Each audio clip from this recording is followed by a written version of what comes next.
안녕하세요. 저는 올해 74세가 된 김영수라고 합니다. 이 영상을 찍게 된 건 솔직히 제 아내 때문입니다. 제 아내 순자는 지금 병원에 누워 있어요. 의사 선생님이 말하기로는 시간이 얼마 남지 않았다고 하네요. 60년을 함께 살았는데 정작 제대로 고마움을 표현한 적이 없었어요. 그래서 이 영상을 찍어서 아내에게 보여주려고 합니다.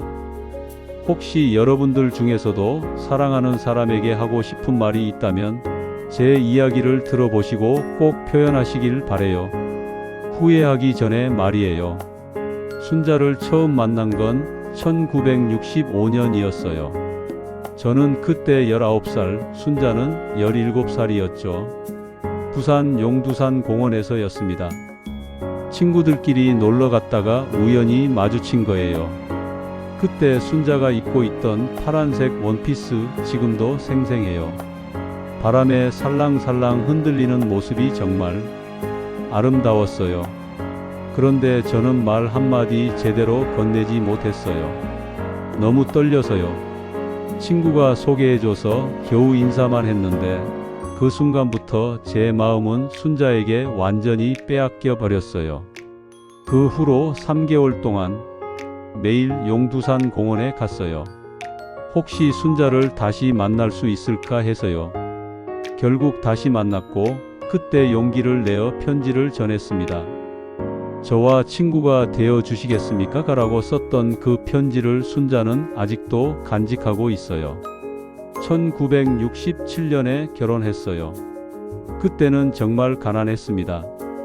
저는 작은 공장에서 일하고 순자는 동네 양복점에서 재봉 일을 했어요.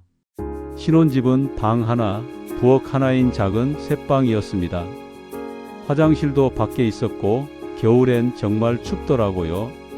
그런데도 그때가 가장 행복했어요. 왜 그랬을까요? 매일 밤 순자와 함께 미래를 그렸기 때문인 것 같아요.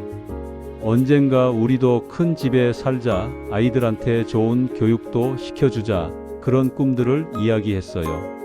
순자는 항상 제 꿈을 믿어줬어요. 당신이라면 뭐든 할 수 있어 라고 말해줬죠. 그 말 한마디가 저에겐 세상 어떤 것보다 큰 힘이 됐어요. 첫째 아들 민수가 태어났을 때 저는 너무 기뻐서 눈물을 흘렸어요. 순자는 힘든 출산 후에도 저에게 미안하다고 했어요. 아들 낳아줘서 고맙다고 말하는 제게요. 무슨 소리야, 고마운 건 나지라고 했지만 마음속으론 정말 고마웠어요. 1970년대는 정말 힘들었습니다. 경제가 어려워지면서 제가 다니던 공장이 문을 닫았어요. 몇 달 동안 일자리를 찾지 못했죠. 그때 순자가 임신 중이었는데도 새벽부터 밤늦게까지 일했어요. 남의 집 빨래도 해주고 부업으로 뜨개질도 했어요. 저는 자존심이 상해서 짜증을 많이 냈어요. 남자가 아내 뒤에 숨어서 뭐 하는 거야 라고 하면서요. 그럴 때마다 순자는 조용히 말했어요. 우리는 팀이잖아. 당신이 힘들 때 내가 버텨주고 내가 힘들 때 당신이 버텨주는 거지. 그 말을 들을 때마다 더 미안했어요. 고마웠지만 표현하지 못했어요. 결국 작은 구멍가게를 차렸어요. 순자와 함께 운영했죠. 새벽 5시부터 밤 11시까지 하루도 쉬지 않고 일했어요. 순자는 둘째 아이까지 가게에서 낳다시피 했어요. 그렇게 10년을 버텼더니 조금씩 살림이 나아지기 시작했어요. 아이들이 자라면서 집안이 더욱 시끌벅적해졌어요. 민수, 영희, 그리고 막내 철수까지 세 아이였거든요. 순자는 정말 대단한 엄마였어요.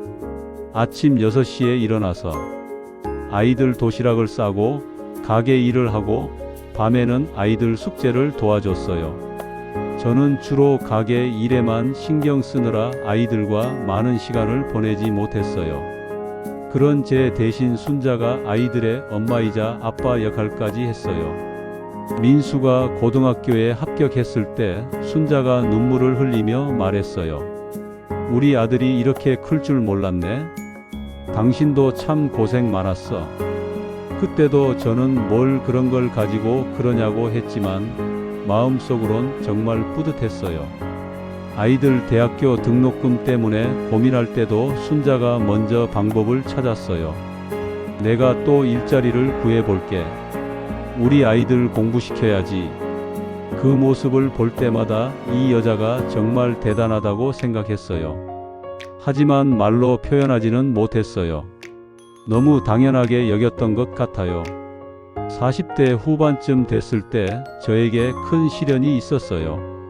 사업이 잘못되어서 큰 빚을 지게 됐거든요. 그때 정말 절망적이었어요. 어떻게 해야 할지 모르겠더라고요. 술을 많이 마셨고 집에서도 짜증을 자주 냈어요. 그런 저를 보며 순자는 한 번도 뭐라고 하지 않았어요. 오히려 더 다정하게 챙겨줬어요.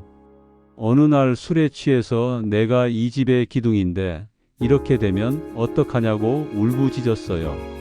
그때 순자가 조용히 말했어요. 당신 혼자 기둥이 아니야. 우리는 함께 이 집을 떠받치고 있는 거야.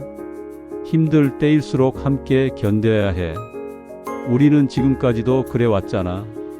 그 말을 듣고 정신이 번쩍 들었어요.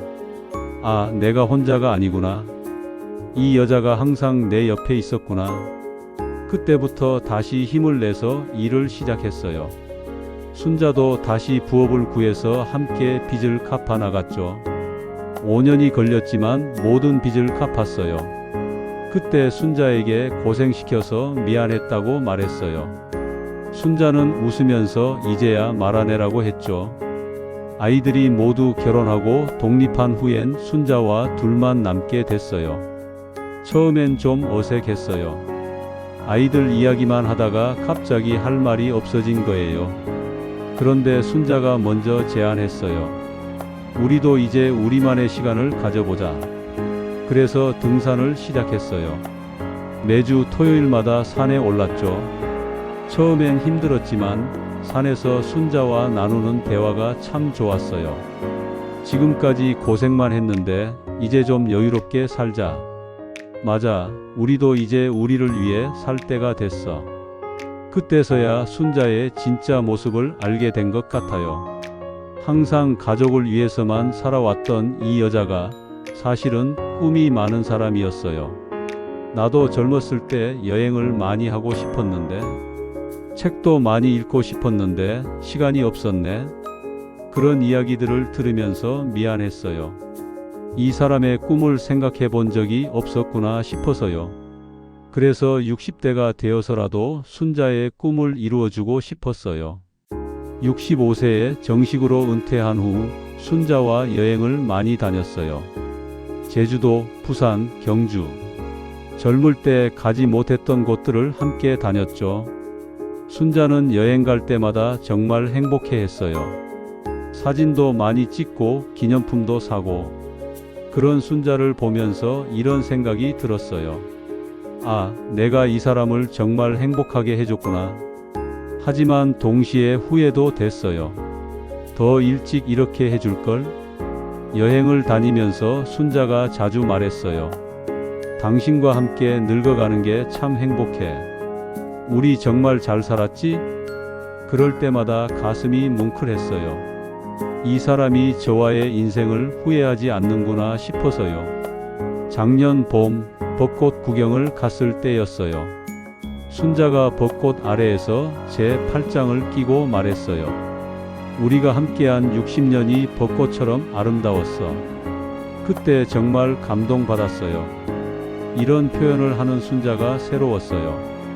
올해 초 순자가 갑자기 쓰러졌어요. 검사 결과 암이었습니다. 그것도 많이 진행된 상태였어요. 의사 선생님이 말하길 1년 정도밖에 시간이 없다고 하네요. 그 순간 하늘이 무너지는 것 같았어요. 60년을 함께 살아온 이 사람이 저보다 먼저 떠날 줄은 몰랐어요. 순자는 오히려 저를 위로했어요. 괜찮아, 우리 충분히 행복했잖아. 당신 혼자 남겨두고 가는 게 미안하네. 그 말을 듣고 눈물이 왈칵 쏟아졌어요. 이런 상황에서도 저를 걱정하는 이 사람이 너무 고마웠어요. 병원에 입원한 후로는 매일 곁에서 돌봤어요. 이제라도 제가 순자를 제대로 돌봐주고 싶었어요. 하지만 시간이 많지 않더라고요. 병실에서 와이프를 돌보면서 많은 생각을 했어요. 60년을 함께 살면서 정말 많은 일이 있었는데 제대로 고마움을 표현한 적이 없었구나 싶어서요. 항상 당연하게 여겼어요.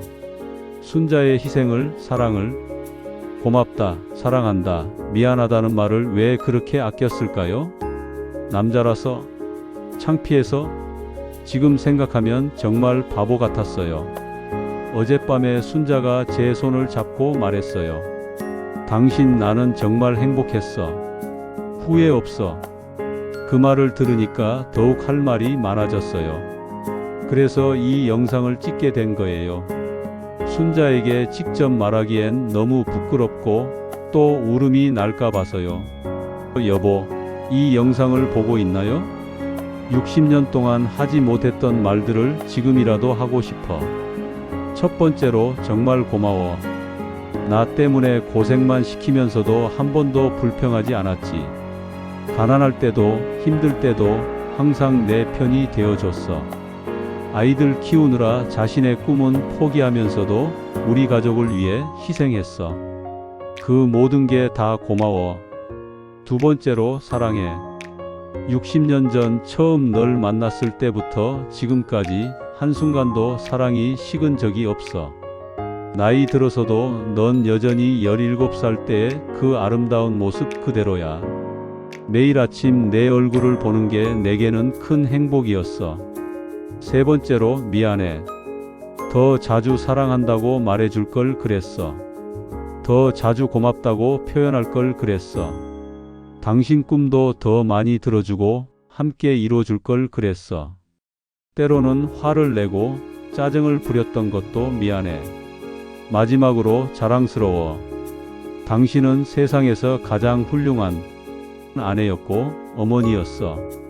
우리 아이들이 이렇게 잘 자란 것도 다 당신 덕분이야. 나는 당신을 아내로 만난 게 내 인생 최고의 행운이라고 생각해. 여러분, 제 이야기를 들어주셔서 고맙습니다.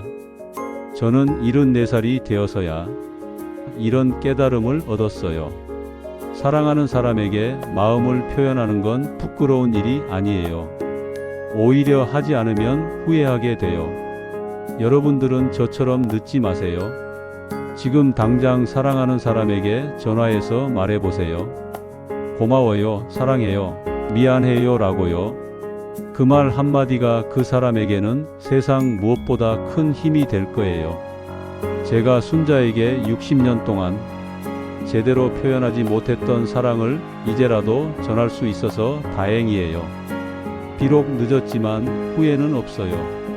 순자가 이 영상을 보고 제 마음을 알아줬으면 좋겠어요. 그리고 여러분도 사랑하는 사람과 행복한 시간 많이 보내세요. 시간은 정말 빨리 지나가거든요. 여보, 아직 시간이 남아있다면 우리 함께 더 많은 이야기를 나누자. 60년 동안 쌓인 추억들을 하나하나 꺼내서 다시 이야기해보자. 그리고 당신이 먼저 하늘나라에 가더라도 나는 괜찮을 거야. 당신이 남겨준 사랑이 있으니까. 아이들도 잘 키워줘서 고맙고 손자 손녀들도 예쁘게 잘 자라고 있어. 당신은 정말 훌륭한 할머니였어. 언젠가 나도 당신 있는 곳으로 갈 테니 그때까지 기다려줘. 그리고 다시 만나면 이번엔 제대로 사랑한다고 매일 말해줄게. 사랑해, 여보, 정말 사랑해. 이 영상을 보신 모든 분들이 사랑하는 사람과 행복하시길 바랍니다. 표현하지 않으면 후회합니다. 지금 당장 사랑을 표현하세요.